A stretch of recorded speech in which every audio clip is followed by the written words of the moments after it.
Imagine, if you will, um, like the most elaborate escape room ever designed. Mhm. You're locked inside, the countdown clock is relentlessly ticking down to zero, and the stakes feel, well, incredibly high. Oh, yeah. The pressure is on. Exactly. So you scour the room, you find a hidden clue, you decipher a code, you turn the key, and the door doesn't open to the outside world. Instead, it reveals another door, like an even more complicated room, and a puzzle that makes the first one look like child's play. Right. And most people, I mean, they would just throw their hands up, frustrated by the false hope, and just demand to be let out. Yeah, but what if you truly believed the architect of this escape room was divine?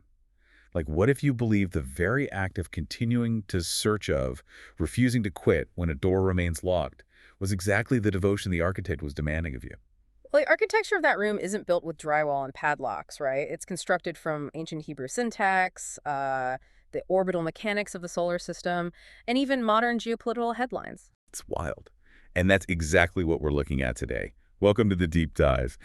We are looking at a community that thrives on the exact dynamic of anticipation, apparent failure, and renewed, relentless searching. Yeah, to understand the material in front of us today, which is dated April 10th, 2026, you really have to approach it as a high-stakes puzzle. It's this space where sociology, theology, and astrophysics all collide in an incredibly intricate web. Right. So let's lay out the source material for you. We are diving into a raw, unfiltered transcript from a group of biblical watchmen. These are individuals dedicating massive amounts of time and intellectual energy to cracking what they view as the ultimate code. The exact date of the rapture. Yeah. And our mission here, just to be clear, it's not to endorse these theories, and it's definitely not to mock or debunk them either. We are simply mapping the astonishingly complex architecture of their beliefs. We're exploring how this specific community connects linguistic anomalies in the Book of Numbers, the wobble of the Earth's axis, occult numerology rooted in the 1940s, and the upcoming 2026 FIFA World Cup into one massive, unified theory of everything. Suspending skepticism is absolutely crucial for this analysis. Inside their framework, I mean, there is an intense, internally consistent logic. Nothing is random to this group. A spelling choice in a millennial-old text and a modern headline about a NASA rocket launch, they aren't isolated events. Right, they're interconnected data points. Exactly. Interconnected data points in a grand cosmic script. And the source text drops us right into a moment of profound crisis for them. The immediate tension is just palpable. The transcript opens with the speaker essentially saying, Houston, we got a problem. They are in a massive timeline crunch right now. Yeah, because these watchmen had been anticipating the rapture on a few very specific recent dates. They heavily scrutinized September of 2025. Right. And when that passed, they recalibrated. They poured their hopes into the Feast of First Fruits and the traditional Passover season of early 2026. Which, for those unfamiliar, the Feast of First Fruits is the Sunday following Passover. It historically symbolizes the first harvest and, in Christian theology, the resurrection. But those dates have now come and gone. So the community is experiencing a massive wave of cognitive dissonance. Historically, we can look back at events like the Millerite movement in 1844, where tens of thousands of people expected the return of Christ, leading to what became known as the Great Disappointment. Oh, yeah. And when a highly anticipated date passes, a community basically faces a choice: disband entirely or dive deeper into the text to find the mathematical or theological error. And this transcript is a masterclass in the latter. Yeah, they definitely didn't disband. The problem isn't just that a date came and went. The problem is they are working against two incredibly rigid, immovable deadlines stemming from a prophecy shared by a figure within their wider network named Joshua. Right. And I find this reliance on Joshua fascinating. They are taking ancient, canonized scripture and laying it side by side with a modern internet-era prophecy. The watchmen in the transcript, they acknowledge they have to test all spirits and that Joshua might be wrong, but they're treating his deadlines as highly credible structural pillars because his previous interpretations, well, they align so cleanly with their biblical worldview. And those structural pillars are creating immense pressure.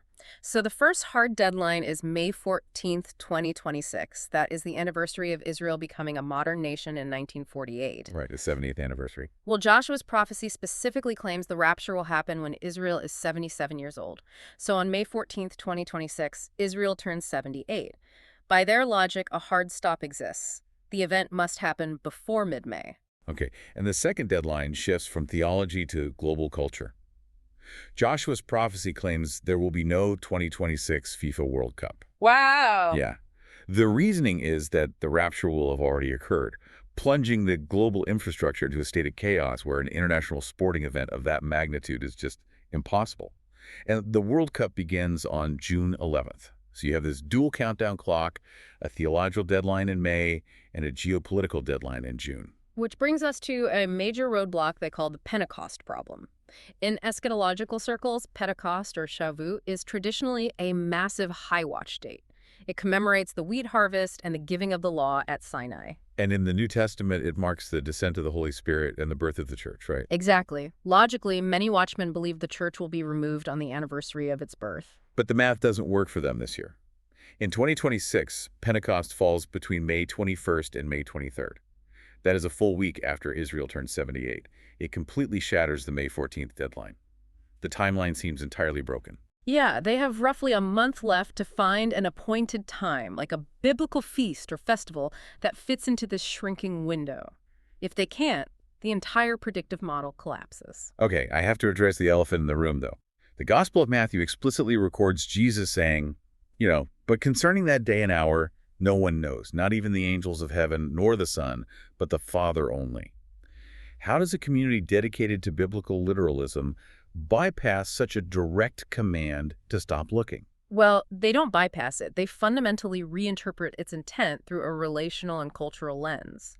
Mainstream theology views date setting as a sin of presumption, right? Like an arrogant attempt to hack the mind of God. Right, exactly. But the transcript reveals a completely inverted psychological framework. For these watchmen, searching for the date is an act of faithful obedience. They view the declaration of an unknown day and hour not as a stop sign, but as a riddle waiting to be solved by the diligent. And the analogy the speaker uses in the text is brilliant for illustrating this mindset. He compares the search to a game of hide-and-seek between a parent and a child. Oh, that's a great way to put it. Yeah. If a parent hides a treasure and tells the child, "I've hidden this so well, you're never going to find it," the parent isn't instructing the child to sit on the couch and watch television.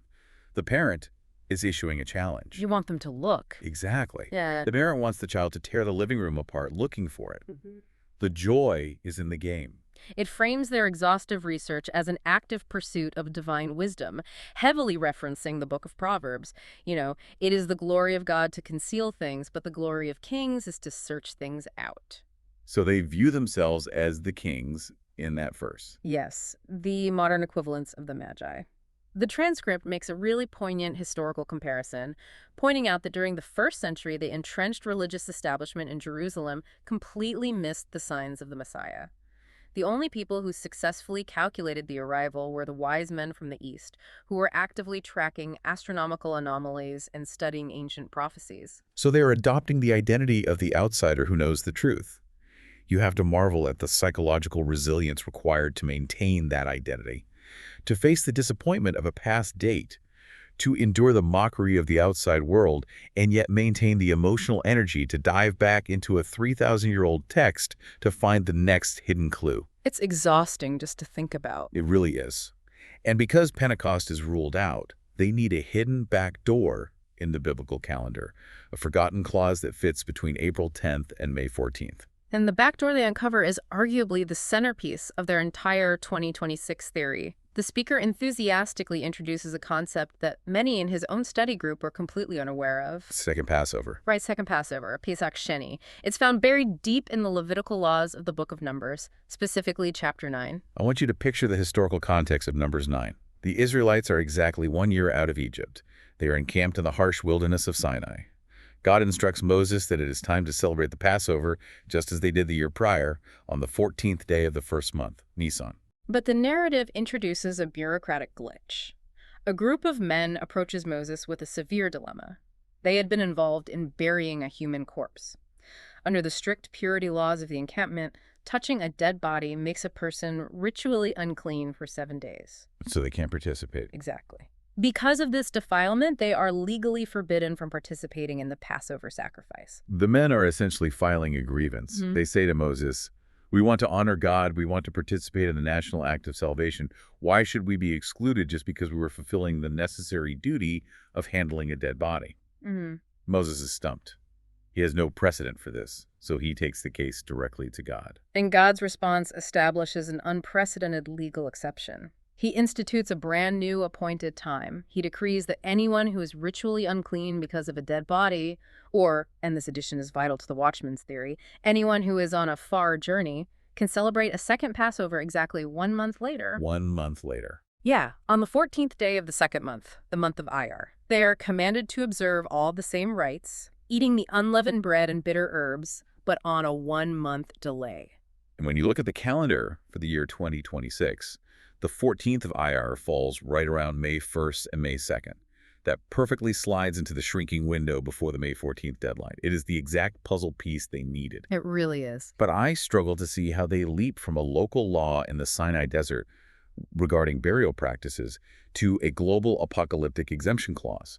Is there a danger that, when a primary date fails, a group simply flips through the Levitical rulebook until they find any backup date and claim it was the plan all along? Well, from an external critical viewpoint, it absolutely looks like post hoc rationalization, like just moving the goalpost to protect the community's ego. But within their hermeneutic, they have a deeply developed theological concept for this exact phenomenon. The speaker in the text uses a sports analogy, calling it a googly. A googly, like in cricket. Yes, exactly. In cricket, a googly is a highly deceptive delivery by a spin bowler. The mechanics of the bowler's wrist make the ball look like it will spin one way, but upon bouncing, it abruptly darts in the opposite direction, completely fooling the batsman. So they view God as the ultimate spin bowler. Exactly that. They believe the divine architect deliberately embeds fine print in the biblical text to bypass curses, outsmart spiritual enemies, or create unexpected pathways that are only revealed at the precise moment they are needed. They don't see the second Passover as God changing his mind, but as God revealing a deeper layer of a contingency plan that was written into the code of the universe from the beginning, just hidden in plain sight. The transcript brings up an incredible historical example to justify this googly mindset, and it revolves around the bloodline of King Jeconiah. God had promised King David that the Messiah would forever come from his royal biological bloodline, the tribe of Judah. Right, the Davidic covenant. Yeah. But generations later, you arrive at King Jeconiah, who is so spectacularly wicked that God pronounces a permanent blood curse on him in the book of Jeremiah.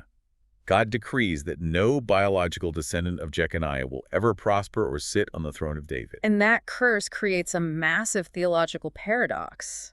If the messianic promise demands a descendant of David, but the royal line running through David's successors is permanently cursed and cut off at Jeconiah, how can the ultimate prophecy be fulfilled? Right, it seems impossible. The Watchmen view this through a lens of cosmic warfare. They suggest that Satan believed he'd achieved checkmate. He thought he had successfully forced God into a corner where the messianic promise was legally broken. But the divine architect throws the googly. When you read the New Testament, you find two different genealogies for Jesus. The Gospel of Matthew traces the legal royal line through Joseph, which goes straight through the cursed Jeconiah. But Joseph is not the biological father of Jesus. That is the loophole of the virgin birth.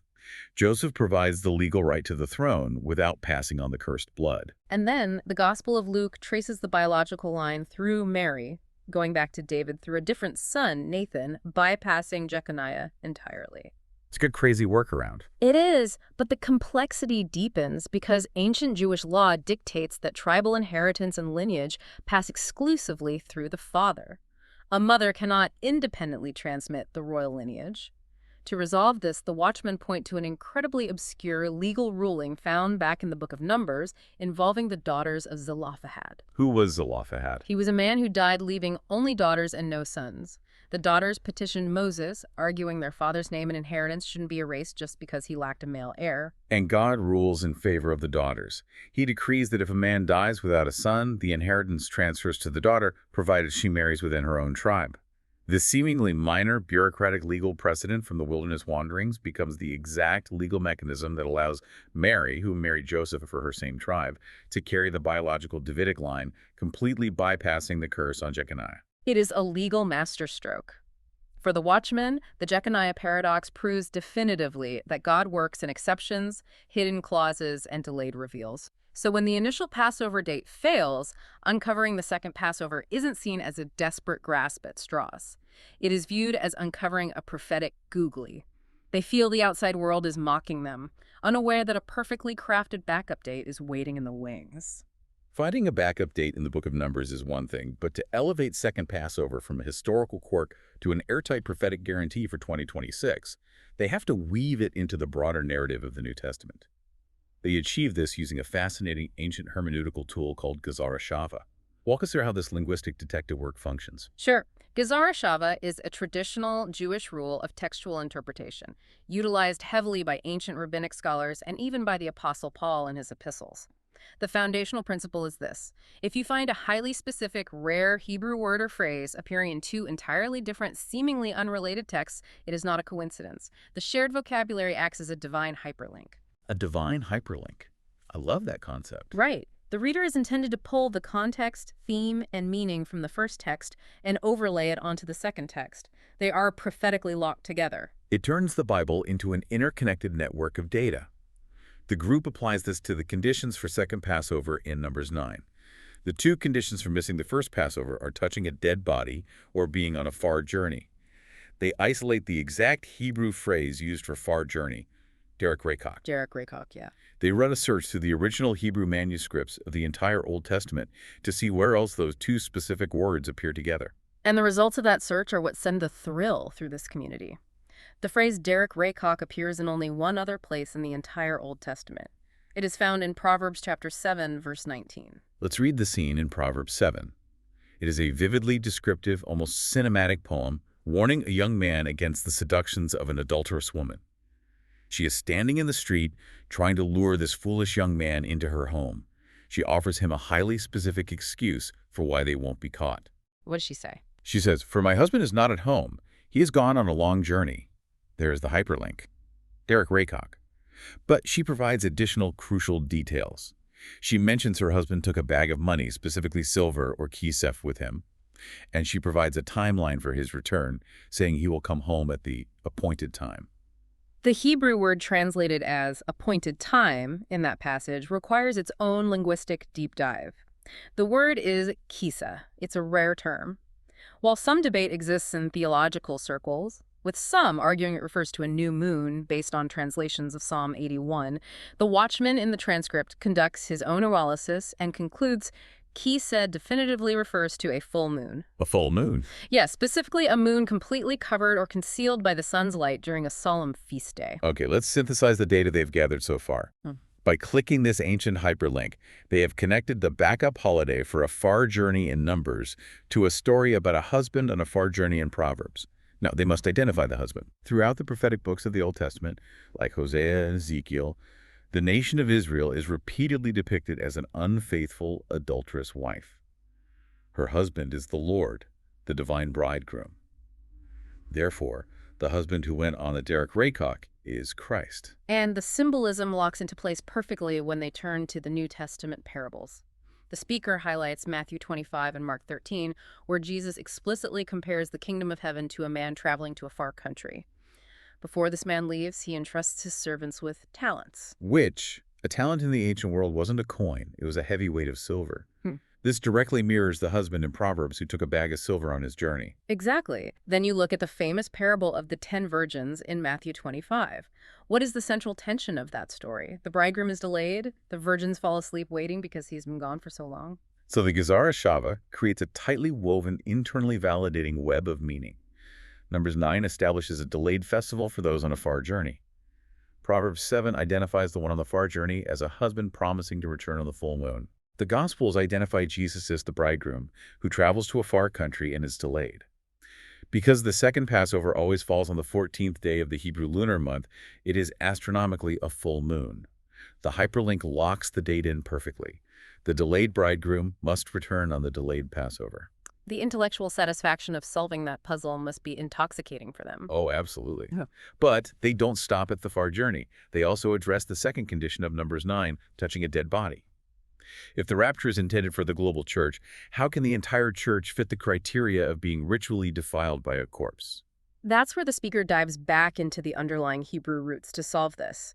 He argues that the phrase translated as human corpse is a combination of the word Adam, meaning human, and nephesh, which translates to soul, life, or breathing creature. Wow. Okay. Yeah, so he interprets this not as a literal physical cadaver, but as the soul of Adam, representing the inherited sinful nature resulting from the fall of humanity in the Garden of Eden. That is a staggering linguistic leap. They're arguing that because every human being is born into the fallen mortal lineage of Adam, we are all walking around spiritually defiled by a human corpse. We carry the body of death within us. Exactly. Therefore, every single human being technically qualifies for the exception clause of the second Passover. It takes a highly specific Levitical law for a handful of men in the desert and makes it universally applicable to all of humanity. It is a masterful stroke of theological interpretation that bridges the ancient text with their immediate spiritual reality. Mhm. They view themselves as the ones defiled by Adam, anxiously waiting for the delayed bridegroom to return on the full moon of the second Passover to grant them new, resurrected, undefiled bodies. Yeah. But we have thoroughly mapped out the mechanism they use to lock in the date using Scripture. But this entire theory hinges on a massive unspoken question. Why did the bridegroom go on a long journey in the first place? And what specific mechanism dictates that his delay is ending right now in the 2020s rather than 100 years from now? Well, to answer that, the transcript reveals a fascinating pivot. This community doesn't just read the pages of the Bible, they read the movement of the stars. Wait, really? Like astrology? No, astrophysics. The methodology shifts dramatically here from ancient linguistics to the complex mechanics of astrophysics. The foundational text for this pivot is Psalm 19, which declares that the heavens declare the glory of God. They focus intensely on verses 4 and 5, which describe the sun as a bridegroom coming out of his chamber, rejoicing like a strong man to run a race across the sky. I mean, most readers treat that as a beautiful, poetic metaphor, but these watchmen treat it as a literal, readable, astronomical clock. Yes, they connect the bridegroom, representing Christ, symbolized by the sun, to the physical movement of the cosmos through a phenomenon known as the precession of the equinoxes. Okay, let's make sure we clearly understand the astrophysics at play here. Yeah. When you picture the Earth, it doesn't just revolve around the sun and spin on its axis to create day and night. Oh. The axis itself is tilted at roughly 23.5 degrees. Right. Because of gravitational forces from the sun and the moon, that tilted axis slowly wobbles, much like a spinning top that is beginning to lose its momentum. And that wobble is incredibly slow. It takes approximately 25,700 years for the Earth's axis to complete one full circle of this wobble. Because our perspective from Earth is slowly shifting as the axis wobbles, the background of stars, specifically the constellations of the zodiac that sit along the ecliptic plane, appear to slowly drift. Oh, wow. Yeah, so if you observe where the sun rises on the morning of the spring equinox, the constellation behind the sun will gradually change. It takes roughly 2,000 to 2,150 years for the equinox sunrise to move completely through one constellation and enter the next. In astronomical terms, these roughly 2,000-year periods are called ages. The speaker in the text traces the history of human redemption through these astronomical ages.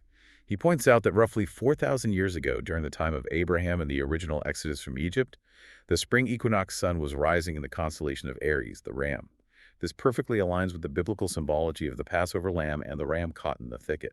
Right, the age of Aries. Then, approximately 2,000 years ago, around the time of Jesus' incarnation, the wobble of the earth shifted the equinox out of Aries and into the constellation of Pisces, the fishes. And the symbology of Pisces is paramount to their theory. Pisces represents the age of the church. Jesus specifically called his disciples to be fishers of men. The earliest known symbol used by persecuted Christians to identify one another was the ichthys, the fish. For the last 2 millennia, the bridegroom, the sun, has been journeying through the cosmic territory of the fish. But that 2,000-year journey is concluding. The Earth's continuous wobble is currently transitioning the spring equinox out of Pisces and into the next constellation, Aquarius, the water bearer. Yep. The speaker finds a stunning connection in the Gospel of Luke, chapter 22. When the disciples ask Jesus where they should prepare the final Passover, Jesus instructs them to enter the city and look for a man carrying a pitcher of water, the exact literal symbol of Aquarius. It's a striking detail. It is. The watchmen believed Jesus was issuing a dual prophecy, providing a literal instruction for that specific afternoon, while simultaneously providing a cosmic signpost for the generation living at the end of the church age. They believed the bridegroom's far journey mentioned in Proverbs was a literal 2,000-year transit through the constellation of Pisces. This allows them to calculate the exact length of the delay. The speaker posits that Jesus was resurrected in the year 32 AD. If the age of the church is mathematically designed to be exactly 2,000 years, adding 2,000 to 32 takes us to the year 2032. But this introduces another critical theological timeline, the tribulation. Hmm. In their eschatological framework, derived heavily from the book of Daniel and Revelation, the end of the current age is marked by a horrific 7-year period of global suffering and divine judgment known as the tribulation. They believe the rapture must occur before this 7-year period begins to rescue the church. Right, the pre-tribulation view. So you take the cosmic end date of 2032, subtract the 7 years of tribulation, and the math lands you squarely in the year 2025. According to the mechanics of the cosmic clock, the rapture was scheduled for 2025. This mathematical conclusion explains the profound cognitive dissonance present at the beginning of the transcript. They were hyper-focused on September 2025 because the math demanded it. Ah, that makes sense. But because 2025 has passed, they are forced to conclude they are existing in a prophesied window of delay. The bridegroom is officially tarrying. They find profound comfort in Habakkuk chapter 2, which states regarding the end-time vision, "If it seems slow, wait for it. It will surely come. It will not delay." The synthesis they achieve here is truly remarkable. They believe the divine architect wrote the schedule of human redemption not only in the ink of ancient scrolls, but into the gravitational wobble of the planet itself. It is a unified theory where ancient Hebrew linguistics and modern astrophysics are completely synchronized. And with the heavenly clock pointing to right now and the scriptural Gezara Shava pointing to the second Passover, the group seeks one final layer of validation historical precedent. Yeah. This community deeply subscribes to the concept of cyclical time rather than the linear time most of the modern world operates on. They believe divine events repeat in predictable patterns. They ask themselves, what else happened in biblical history during the second month of the Hebrew calendar? Does history prove that the second month is an established window for divine intervention? They scour the texts and find several profound echoes, beginning with the theme of divine provision. In the book of Exodus, exactly 1 month after fleeing Egypt, the Israelites have exhausted their supplies. They are starving in the Sinai desert and crying out in despair. On the 15th day of the second month, the exact time frame of the second Passover festival, God responds by raining down manna, literal bread from heaven. And the speaker immediately bridges this Old Testament provision to the New Testament narrative.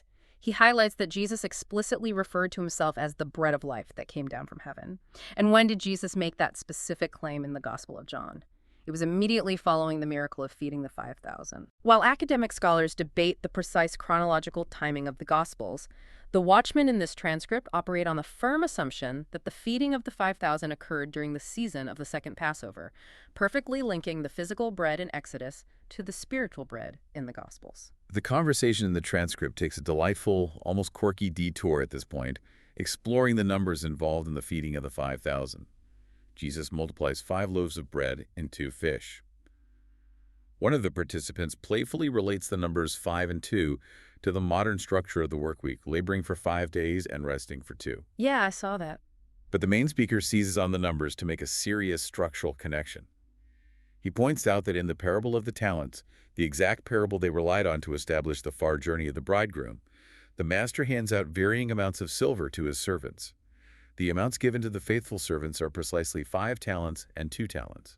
Moments like this reveal the psychological engines driving this community. To a skeptic, connecting the 5 loaves and 2 fish to the 5 and 2 talents is a classic example of apophenia, the human brain's natural tendency to perceive meaningful patterns or connections in random, unrelated data. Right. But within their paradigm, there is no random data. The recurrence of these specific numbers across different texts is viewed as a fractal design, a divine watermark validating that they are pulling the correct prophetic threads. The echoes found in the second month aren't exclusively about miraculous provision, however. They uncover a much darker parallel. The second month is also the anniversary of the ultimate story of sudden, catastrophic global judgment, the flood of Noah. Yeah, the text directs attention to Genesis chapter 7. The timeline of the flood is meticulously documented. The waters didn't begin to rise in the first month. The scripture explicitly records that the fountains of the great deep broke open and the torrential rain began to fall on the 17th day of the second month. Let's lay that timeline over their 2026 projections. The second Passover falls on the 14th day of the second month, around May 1st or May 2nd. If the rescue of the righteous occurs on the 14th, the 17th day of the month would fall just a few days later, around May 5th. So they see a pattern there. Oh, absolutely. The group theorizes a terrifying symmetry. The sudden disappearance of the church on the 14th could be followed almost immediately by sudden destruction and global judgment on the 17th, perfectly mirroring the timeline of Noah entering the safety of the ark before the floodwaters breached the surface. This impending sense of doom ties into a secular calendar overlap that the host in the transcript eagerly points out. The early days of May, specifically May 1st, carry immense cultural and historical weight globally as May Day. The layers of May Day are fascinating.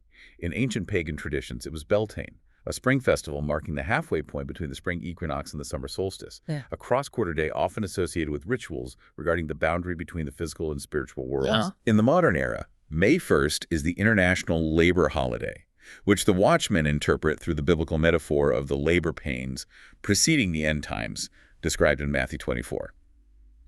Most critically, May Day is the universally recognized international distress signal, an urgent cry for help, SOS. The convergence is total. You have the biblical echoes of miraculous provision and catastrophic judgment overlapping with the mathematical precision of the astronomical clock, culminating on the secular distress signal of May Day. It's all lining up for them. Yeah. The Watchmen believe they are looking to the heavens in anticipation of the bridegroom's return. However, they believe the secular powers of the world, and specifically the occult elements embedded within global governments, are also looking to the heavens, preparing a massive counter-narrative to explain the impending disappearance of millions of people. This marks the point in the transcript where the discourse pivots sharply from biblical exegesis into current geopolitics and a sprawling architecture of conspiracy theories. They begin scanning the horizon for the earthly crises that will trigger the apocalyptic scenario. They discuss the simmering conflicts in the Middle East, specifically focusing on Iran's ability to control the Strait of Hormuz, which creates immense pressure on global oil supplies. But the speaker highlights a cascading vulnerability that extends far beyond the price of gasoline, the global supply chain of fertilizer. The argument presented is rooted in the harsh realities of the Haber-Bosch process. What's the Haber-Bosch process? It's the method used to synthesize ammonia from nitrogen and hydrogen gases. The current global population of 8 billion people relies almost entirely on modern, petroleum and natural gas-based fertilizers to produce sufficient crop yields. The Watchmen argue that if supply chains through the Middle East are disrupted and vital fertilizers are not delivered in time for the spring planting season, the resulting crisis isn't inflation at the grocery store, it is catastrophic, systemic global famine. They align this fragility perfectly with the opening of the famine seals described in the Book of Revelation. They don't view World War III as a distant theoretical possibility. They view it as a current, simmering reality, temporarily held in check by fragile ceasefires, with the stage fully set for a rapid global collapse. The most intricate and frankly startling part of this geopolitical section is how they interpret the activities of the scientific community, specifically the space agency NASA. In the worldview of these watchmen, elite science and the occult are not opposing forces. At the highest echelons of power, they believe science and dark spirituality are deeply intertwined. The transcript dedicates a massive amount of time to dissecting the recent NASA Artemis rocket launch. While the Watchmen were closely monitoring the Passover season for the Rapture, NASA was launching a colossal rocket to the moon. The group dissects every detail of this mission, finding dark significance in the timing, the destination, and the nomenclature. They begin with the launch window. The Artemis rocket launched on April 1st, which perfectly coincided with the first day of the biblical Passover. It embarked on a highly specific 10-day journey to orbit the moon. The destination is what triggers their deepest alarms: the dark side of the moon. Because the moon is tidally locked to the Earth's gravitational pull, humanity only ever sees one illuminated face. The far side, or the dark side, is perpetually hidden from our view. In the sprawling lore of ufology and certain esoteric circles, the dark side of the moon has long been rumored to be a staging ground or base of operations for extraterrestrial, or in the Watchmen's view, demonic entities. And the naming conventions chosen by NASA amplify their suspicions. NASA named this lunar program Artemis. In classical Greek mythology, Artemis is the twin sister of Apollo. The connection they make here is vital. They immediately associate the Greek god Apollo with Apollyon, the demonic entity described in the Book of Revelation as the destroyer and the king of the bottomless pit. If the Apollo missions of the 1960s represented the Antichrist figure, they theorize that his twin sister Artemis represents the rise of the divine feminine, or the Whore of Babylon archetype. It is conceived as a dark, occult mirror image to the bride of Christ. Yeah. Adding another layer of what they perceive as divine confirmation or perhaps deliberate mockery by the enemy, the commander of this specific Artemis mission is an astronaut literally named Wiseman. Oh, the irony is incredible. They spent the entire first half of their discussion emphasizing how only the wise men seek the hidden timeline of the rapture, drawing parallels to the Magi. Then, the secular world sends a commander literally named Wiseman to the dark side of the moon during Passover. To the Watchman, the spiritual enemy is flagrantly flaunting its plans. This profound suspicion of space agencies is rooted in documented history. The speaker delves into the occult origins of America's aerospace engineering programs. He specifically points to Jack Parsons, one of the principal founders of the Jet Propulsion Laboratory, or JPL, an institution intrinsically linked to NASA's operations. Jack Parsons is a genuinely fascinating, historically real figure whose life reads like fiction. He was an undeniably brilliant rocket engineer who pioneered solid rocket fuel. But simultaneously, he was a devoted follower of Aleister Crowley, the infamous British occultist who founded the religion of Thelema. Right. Parsons actively practiced sex magic and conducted elaborate rituals, most notably the Babylon working, in an attempt to summon an incarnation of the divine feminine, the Whore of Babylon, into the physical realm. This isn't an internet rumor. This is documented historical fact. The Watchmen look at this foundation and conclude that the very individuals who engineered the technology to pierce the heavens were actively attempting to summon demonic entities. The Watchmen weave complex numerology into this historical narrative as well. The speaker repeatedly highlights the number 322. In the realm of conspiracy theories, 322 is most famously associated with the secretive Skull and Bone Society at Yale University. However, the Watchmen trace the ultimate origin of the number back to the Bible, specifically Genesis chapter 3, verse 22.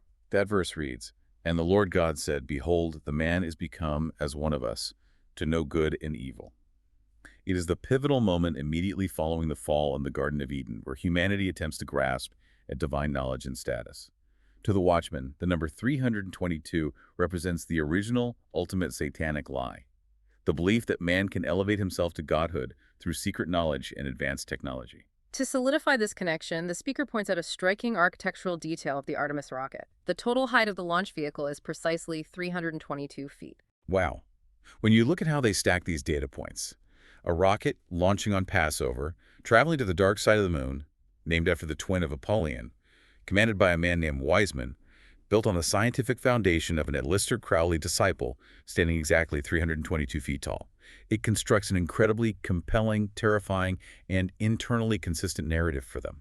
They view this not as an isolated event, but as the culmination of a multi-generational occult ritual that began with the original Apollo 11 moon landing in 1969.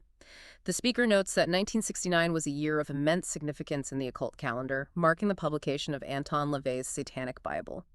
They even draw cultural connections to the lyrics of the Eagles' song Hotel California, referencing the line, "We haven't had that spirit here since 1969. So we arrive at the grand conclusion of this sprawling investigation.